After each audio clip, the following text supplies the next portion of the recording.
He made the altar of burnt offering of acacia wood. 5 cubits was its length, and 5 cubits its breadth. It was square, and 3 cubits was its height. He made horns for it on its 4 corners. Its horns were of one piece with it, and he overlaid it with bronze. And made all the utensils of the altar, the pots, the shovels, the basins, the forks, and the fire pans. He made all its utensils of bronze, and he made for the altar a grating, a network of bronze under its ledge, extending halfway down.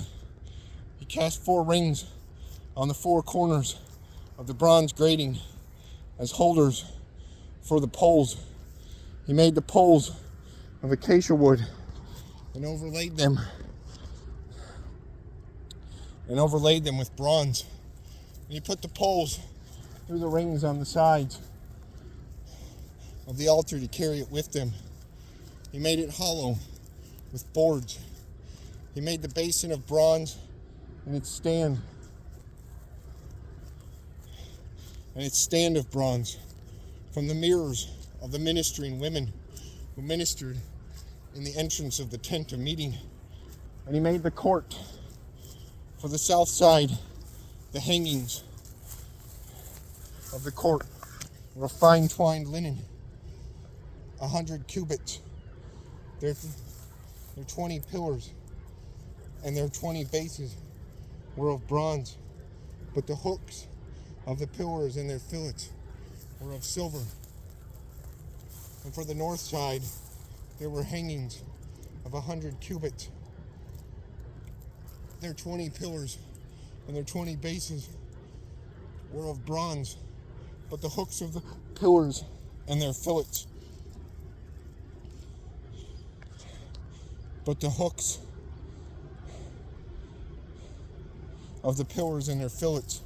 were of silver. And for the west side were hangings of 50 cubits, their 10 pillars and their 10 bases. The hooks of the pillars and their fillets were of silver.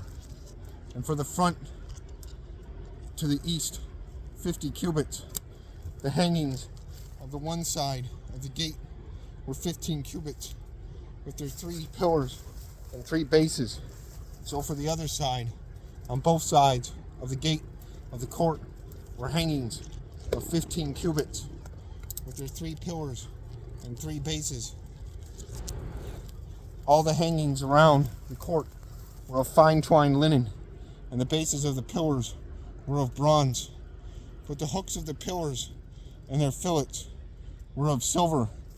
The overlaying of their capitals was also of silver, and all the pillars of the court were filleted with silver, and a screen for the gate of the court was embroidered with needlework in blue and purple and scarlet yarns and fine twined linen. It was 20 cubits long and 5 cubits high in its breadth, corresponding to the hangings of the court. And their pillars were 4 in number. Their 4 bases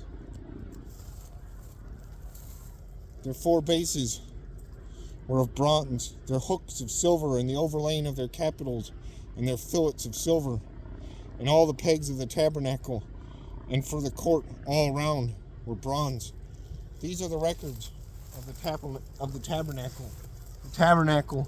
of the testimony, as they were recorded at the commandment of Moses. The responsibility of the Levites, under the direction of Ithamar, the son of Hur, of the tribe of Judah, made all that the Lord commanded Moses, and with him was Aholiab, the son of Ahisamach, of the tribe of Dan, an engraver and designer, an embroiderer in blue and purple and scarlet yarns and fine twined linen. All the gold that was used for the work in all the construction of the sanctuary, the gold from the offering, was 29 talents, 730 shekels, by the shekel of the sanctuary. The silver from those of the congregation who were recorded was 100 talents and 1,775 shekels by the shekel of the sanctuary. A beka a head, that is, a half shekel by the shekel of the sanctuary, for everyone who was listed in the records, from 20 years old and upward, for 603,550 men. The 100 talents of silver were for casting the bases of the sanctuary and the bases of the veil, 100 bases for the 100 talents, a talent a base. And of the 1,775 shekels, he made hooks for the pillars, and overlaid their capitals, and made fillets for them. The bronze that was offered was 70 talents, and 2,400 shekels. With it he made the bases for the entrance of the tent of meeting, the bronze altar, and the bronze grating for it, and all the utensils of the altar, the bases around the court, and the bases of the gate of the court, all the pegs of the tabernacle, and all the pegs around the court.